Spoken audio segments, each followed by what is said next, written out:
Halo teman-teman semua, jumpa lagi bersama saya Aan di channel Seribu Sunyi.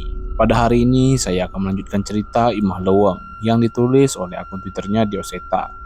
Yang dimana sekarang kita akan masuk ke part 3. Seperti apa ceritanya? Simak video ini sampai selesai, dan sebelum kita mulai ceritanya jangan lupa kalian like, subscribe, dan nyalakan lonceng notifikasi yang ada di gadget kalian agar kalian tidak ketinggalan update terbaru dari Seribu Sunyi. Oke, gak usah berbasa-basi lagi, kita masuk ke ceritanya. Ojo kuwanen nek kowe durung siap. Kowe ora ngerti nyanyikan mbok lawan. Iki dudu menggelut, iki perang. Jangan berani-berani kalau kamu belum siap. Kamu gak tahu siapa yang kamu lawan. Ini bukan pertarungan, ini perang. Aku tersentak dari tidurku. Teringat dengan jelas sesosok bayangan makhluk besar memperingatkan dalam mimpiku. Waktu sudah tepat pukul 8 pagi. Segera aku mempersiapkan diri untuk menemui Pak Kuswara. Sudah 1 minggu sejak kejadian di Imah Leweng yang hampir merenggut nyawaku, namun kami sepakat, kami tidak akan berhenti di sini sampai semua permasalahan ini selesai. Aku tahu, ini seperti bunuh diri, mengingat bahkan aku sendiri pun hampir mati saat melawan siluman ular yang merupakan anak buah dari makhluk yang menjadi asal muasal tragedi ini. Pagi Pak Kuswara, ucapku saat bertemu dengan Pak Kuswara di sebuah warung desa tidak jauh dari tempat aku tinggal. Pagi Mas Danan, sudah sarapan? Sambut Pak Kuswara. Belum Pak, ini sekalian mau sarapan lotek ulekannya Teh Imas, ucapku, sambil menoleh dan memberikan kode ke Imas sang pemilik warung. Pak Kuswara menyulut rokoknya, menarik nafas cukup panjang dan menghembuskan dengan nafas yang kurasa bercampur dengan rasa keluh. Gimana Mas Danan? Ada petunjuk dari kejadian kemarin? Tanya Pak Kuswara. Iya Pak. Ini juga alasan saya kenapa saya ngajak ketemu tanpa mengajak Kang Asep, jawabku. Makhluk besar yang bertarung dengan Pak Kuswara, apa benar itu Lelepa? Pak Kuswara memandangku sambil menjentikan abu rokoknya. Kamu tahu dari mana? Anaknya tinggal di rumah budemu itu ya? Tanya Pak Kuswara. Iya Pak, Bapak tahu Gio. Aku menjawab dan menjadi semakin penasaran. Saya sempat membantunya saat dia dikejar Lelepa. Sepertinya sudah sebulan yang lalu, jelas Pak Kuswara. Berarti Pak Kus juga tahu lokasi majikan Lelepah itu? Tanyaku. Belum, memangnya anak itu cerita apa? Dia melihat tempat Lelepah itu mengeksekusi tumbalnya. Dan alasan aku tidak mengajak Kang Asep karena lokasinya itu ada di tanah milik majikannya Kang Asep, jelasku pada Pak Kuswara. Pak Kuswara mematikan rokoknya dan menghela nafas. Maksudnya rumahnya Mbah Wira? Iya Pak, tapi masih perlu kita pastikan, jawabku. Ya sudah, kapan kita ke sana? Jika memang dia pelakunya, harusnya kita bisa menemukan sesuatu saat masuk ke rumahnya, lanjut Pak Kuswara. Masalahnya Pak, beberapa hari ini saya dapat mimpi yang memperingatkan bahwa ini bukan masalah biasa. Kita harus siap untuk perang, ceritaku dengan gelisah. Semenjak mimpi itu menggangguku, aku mencoba meminta pertolongan ke seseorang. Namanya Cahyo, teman seperjuanganku saat masih bekerja di pabrik gula di Klaten. Kalau Pak Kuswara berkenan, bagaimana kalau besok Rabu kita ke sana? Saya juga meminta tolong dengan teman saya dari Klaten untuk membantu, tanyaku pada Pak Kuswara. Baik Mas Danan, jangan lupa persiapkan segalanya dari awal. Kita tidak tahu apa yang kita hadapi nanti, jawab Pak Kuswara. Sepiring lotek dihantarkan oleh Imas ke hadapanku. Segera aku melahapnya dan melanjutkan pembicaraan biasa dengan Pak Kuswara. Namun tetap terlihat raut muka gelisah di wajahnya. Tepat hari Rabu, sesuai yang telah dijanjikan, kami berkumpul di tempatku, di rumah Bude Ranti tepatnya. Aku menunggu bersama Cahyo yang sudah datang dari kemarin malam dan menginap di sini. Namun hujan deras tak kunjung berhenti dan Pak Kuswara belum kunjung datang juga. Gio, kamu benar lihat makhluk itu di tanahnya Mbah Wira kan? Tanya Cahyo ke Gio. Benar Mas, aku pertama kali melihat di sana dan dikejar sampai akhirnya Pak Kuswara nolongin Gio. Ceritanya singkat. Hujan semakin deras. Rintikan hujan menutupi pandangan keluar. Suara menggelegar bersaut-sautan seolah petir menyambar dari dekat. Suara pintu diketuk mengganggu lamunanku. Segera aku berdiri dan menghampiri pagar rumah, berharap Pak Kuswara yang datang. Danan, tunggu! Teriak Cahyo menahanku. Aku menoleh sebelum sempat membuka pagar. Hujan semakin deras dan dentuman di atas rumah mendadak menjadi semakin keras dan bertubi-tubi. Siapa kamu? Teriak Cahyo sambil menarik tubuhku. Sesosok bayangan muncul dari rintikan hujan yang deras. Terlihat sesosok makhluk kurus kering dengan kepala yang miring menyeringai dengan bibirnya yang robek sampai ke telinga. Suara tertawa keras muncul dari makhluk itu seolah meledek kami. Aku membacakan amalan pedang bermaksud menyerang makhluk itu. Namun sebelum selesai, makhluk itu menghilang di balik derasnya rintikan hujan. Tiba-tiba suara dentuman menjadi semakin keras. Cahyo berinisiatif keluar dan memeriksa kondisi di sekitar rumah kami. "Brengsek, kenapa kita bisa tidak sadar?" ucap dia dengan kesal. Aku menyusul Cahyo keluar dan melihat apa yang terjadi. "Itu Banaspati," tanyaku pada Cahyo untuk memastikan apa yang kulihat. Banaspati adalah makhluk jahat berbentuk bola api yang kerap digunakan oleh orang dengan ilmu yang sangat tinggi untuk menyerang musuhnya dengan maksud membunuh. "Siapapun yang mengirim ini pastilah orang dengan ilmu tinggi," ucap Cahyo. Bola api itu berputar-putar di atas rumah, bermaksud menyerang dan menerobos atap rumah. Dan jika itu terjadi, pasti sudah ada nyawa yang melayang di rumah ini. Sekali lagi bola api itu mencoba menerobos, namun yang terjadi adalah benturan. Rupanya suara yang dari tadi kami dengar adalah suara Banaspati yang berbenturan oleh sesuatu. Aku melihat sekeliling, mencari asal energi yang menahan Banaspati itu. Sudah kuduga, itu adalah Pak Kuswara yang sedang duduk bersila di bawah derasnya hujan dengan merapalkan mantra pelindung. Cahyo mengambil segenggam tanah, membacakan beberapa kalimat doa dan melemparkannya ke kebun kosong di belakang rumah. Banaspati itu menjadi hitam. Makhluk itu menyadari benda yang dilempar Cahyo dan menerjang tanpa ampun. Ledakan besar terjadi ketika bola api hitam itu menyentuh tanah di kebun kosong itu. "Sudah aman," kata Cahyo. Pak Kuswara membuka matanya dan menghampiri kami. "Maaf Mas Danan, makhluk itu terlalu berbahaya jika saya hadapi sendiri. Terlalu beresiko untuk yang tinggal di rumah," kata Pak Kuswara. "Enggak Pak, saya yang bodoh, enggak menyadari ada makhluk sekuat itu yang menyerang," jawabku. "Terima kasih Mas, saya baru tahu ada cara seperti itu untuk mengalahkan Banaspati," ucap Pak Kuswara sambil menoleh pada Cahyo. "Nggih Pak, saya yang berterima kasih. Kalau tidak ada pelindung dari Pak Kuswara, mungkin salah satu dari kita sudah celaka," jawab Cahyo. "Ayo masuk dulu Pak, kita kenalan di dalam saja," ucapku memotong perbincangan mereka. Kami mengeringkan diri, mengganti pakaian dan melanjutkan perbincangan kami. Bu Ranti datang dengan mengunyhkan teh hangat untuk Pak Kuswara. "Mas Danan, kelihatannya kondisinya semakin berbahaya," ucap Bu Ranti gelisah. Pak Kuswara menyeruput teh hangat buatan Bu Ranti. Terlihat menggiurkan, namun aku harus menyempurnakan puasaku untuk persiapan nanti. "Bahaya Bu, tapi mau gimana lagi? Kalau tidak diselesaikan, korbannya akan semakin banyak," jawabku kepada Bu Ranti. "Ya Mas, pokoknya hati-hati ya," sahut Bu Ranti. "Bu, saya titip ini tolong diserahkan ke Gio. Minta dia membawa ini selama kami pergi," ucap Pak Kuswara sembari menyerahkan sebuah benda yang ku tahu itu adalah pusaka bentuk kalung. Itu pusaka pengganti raga juga Pak?" tanyaku pada Kuswara dengan penuh harap. "Bukan, hanya untuk berjaga-jaga saja. Anak itu pernah bertemu dengan lelepah. Bisa jadi anak itu juga terikat dengan takdir ini," jawab Pak Kuswara. Hujan sudah mulai berhenti. Sebelum berangkat, kami berdoa dan menunaikan kewajiban kami masing-masing sebagai makhluk ciptaan Tuhan Yang Maha Kuasa, sekaligus mohon perlindungan atas apa yang akan kami lakukan. Langit mulai memerah. Sebuah rumah yang dikelilingi pekarangan besar pun mulai terlihat. Ukiran kayu dan hiasan kepala kerbau menyambut kami dengan hawa misteriusnya. Bau darah dan sesaji mengelilingi pekarangan rumah ini.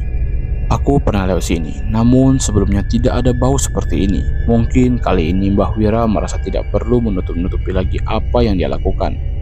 Seorang pria tua dengan janggut putih panjang dan baju hitam yang kusam berjalan keluar. Seolah dia sudah tahu kedatangan kami. Dia adalah Mbah Wira, salah satu sesepuh di kampung ini. Namun dia memang sangat misterius. Segala sesuatu yang berhubungan dengan dia biasanya diurus oleh Kang Asep. "Bocah-bocah goblok, kalian gak tahu apa yang kalian hadapi," ucap bapak tua itu. "Jadi benar, ini semua ulah Mbah Wira?" tanya Pak Kuswara dengan raut muka yang masih tenang. Belum sempat menjawab pertanyaan Pak Kuswara, tanah di sekitar kami mulai bergerak, seolah akan muncul sesuatu dari dalamnya. Benar saja, sebuah tangan tulang berulang yang terbungkus dengan daging busuk mencoba meraih keluar. Tidak cuma itu, tapi puluhan tangan muncul dari dalam tanah. Bau busuk semakin menyengat. Kami mundur menjaga jarak untuk mencegah hal yang tidak diinginkan. Lain dengan Pak Kuswara, beliau justru maju seolah siap menghadapi makhluk sebanyak itu. "Tidak usah khawatir Mas Danan, aku sudah pernah berurusan dengan makhluk-makhluk ini sebelumnya," ucap Pak Kuswara sembari mengeluarkan pusaka mata tombak yang dulu digunakan di Imah Leweng. "Jelema anu geus indit ulah balik, anu geus tenang ulah ngaganggu, anu teu tenang tanpa pamales ka nyeri." Mata tombak dijatuhkan ke tanah, cahaya bersinar memenuhi pekarangan. Makhluk-makhluk itu berhenti bergerak tanpa perlawanan. Paku Suara menghela nafas lega. Nampaknya ia berusaha menghindari pertarungan sebisa mungkin. Tak melewatkan kesempatan, Cahyo berlari ke dalam mencoba meraih Mahwira. Belum sempat menyentuhnya, sesosok makhluk raksasa melibasnya hingga terpental. Ya, itu lelepah yang selama ini meneror kampung ini. Cahyo kembali berdiri. Aku tahu serangan itu tidak akan mengalahkannya. Dia pernah berurusan dengan makhluk seperti ini. Sementara Cahyo sibuk dengan lelepah, aku dan Paku Suara menerjang ke arah Mahwira, mencoba menyerangnya dengan maksud melumpuhkannya.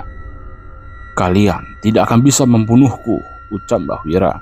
Kami terpental tanpa menyadari apa yang membuat kami mundur. Energi yang besar muncul dari dalam tanah dan membentuk sebuah bola api, persis seperti yang menyerang rumah tadi. Tak menyerah, kami maju lagi dan menyerang. Pertempuran sengit terjadi di antara kami bertiga. Tak satu pun dari kami bisa menyentuh Mahwira sampai akhirnya sapuan lengan raksasa dari lelepah membuat Paku Suara tersungkur.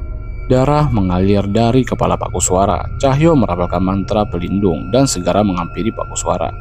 Aku panik. Tanpa kesadaran penuh, aku menarik keris dari sukmaku dan melemparkannya ke arah Mahwira. Tidak ada yang menahan hujaman keris itu hingga menusuk ke jantung Mahwira. Seketika ia tersungkur dan darah segar mengalir dari jantungnya. Aku pikir aku telah membunuhnya. Belum sempat menghilangkan kepanikanku, pukulan keras dari lelepah melemparkan tubuhku. Untung saja mantra pelindung dari Cahyo mengurangi rasa sakit yang ditimbulkan. Kembali aku menoleh ke arah Mahwira, namun apa yang terjadi? Tubuhnya hilang. Yang tersisa hanyalah dua makhluk jahanam yang mencoba menyerangku lagi. Kali ini Cahyo tidak diam. Dia menahan kedua makhluk itu sendirian. Tenangkan dirimu, Mas Danan, ucap Paku Suara sambil mencoba kembali berdiri. Lihat ke depanmu. Dari kegelapan di dalam rumah muncul seseorang dengan janggut putih panjang dan baju hitam yang tidak asing. Itu Mahwira. Dia kembali tanpa luka sedikit pun. Kerisku pun tergeletak begitu saja. Jangankan membunuhku, menghadapi makhluk penjagaku saja kalian tak mampu, ucap Mahwira dengan sombong. Baik kalau itu maumu, balas Cahyo sambil melepaskan ikatan sarung dari pinggangnya. Iya, sarung. Sarung itu adalah senjata andalan Cahyo yang selalu ikut kemana saja dia pergi. Cahyo menggila seperti kera, menaiki tubuh lelepah, menutup kepalanya dengan sarung dan menghantam kepalanya dengan tangan kosong. Lelepah itu meraung kesakitan, membenturkan kepalanya ke pohon untuk menjatuhkan Cahyo. Aku menarik kerisku merapalkan ajian lebur saketi, sebuah serangan jarak jauh untuk menyerang inti dari Banaspati. Tak terima dengan seranganku, bola api itu kembali menghitam dan menerjang ke arahku. Tentunya aku sudah siap. Namun sebelum makhluk itu mengenaiku, sekali lagi Paku Suara melemparkan mata tombak ke Banaspati hingga bola api itu pecah tak berbentuk. Aku menoleh ke arah Cahyo. Dia semakin menggila. Mata dari raksasa itu dipaksa keluar dengan kedua tangannya. Taring dari makhluk itu mencoba melumat manusia yang sedang menyerangnya. Namun kedua tangan Cahyo menahannya dan merobek rahang lelepah itu. Mas Cahyo, jantungnya, teriak Paku Suara. Sadar dengan petunjuk dari Paku Suara, Cahyo membacakan ajian pada tangannya dan seolah tangan kanannya berubah seperti lengan kera raksasa dengan cakar yang tajam. Seketika lengan itu menghujam dada lelepah itu, menggenggam jantungnya dan menariknya keluar. Sontak raksasa itu tersungkur tak berdaya. Mengerikan, ya memang, itu adalah roh bangsa kera dari hutan Wanamarta yang menjadi pelindung Cahyo. Kami segera berkumpul dan menghampiri Mahwira, namun sesuatu yang aneh terjadi. Mahwira tersungkur, kulitnya menjadi keriput dan menghitam. Namun ia masih berusaha untuk bertahan. Mahwira, teriak suara seseorang dari dalam rumah dan berlari menghampiri Mahwira. Itu Kang Asep. Rupanya dia menyaksikan semua ini dari awal. Mahwira menoleh ke arahku dengan bantuan Kang Asep menahan badannya. Aku tidak akan mati, ucapnya pada kami. Belum sempat menjawab ucapannya, Mahwira melanjutkan perkataannya lagi. Aku tidak bisa mati. Seandainya bisa memilih mati, mati adalah hukuman teringan untukku saat ini, lanjutnya. Kami tidak akan membunuhmu. Hentikan serangan yang kamu lakukan selama ini, ucap Paku Suara kepada Mahwira. Seandainya saja aku bisa, aku sudah memulai sesuatu yang tak bisa kuakhiri, jawabnya. Oke teman-teman, sekarang kita akan mendengarkan sudut pandang Mbah Wira beberapa puluh tahun yang lalu. Kang Wira, Kadie, Kang Wira kesini, ucap seorang wanita memanggilku.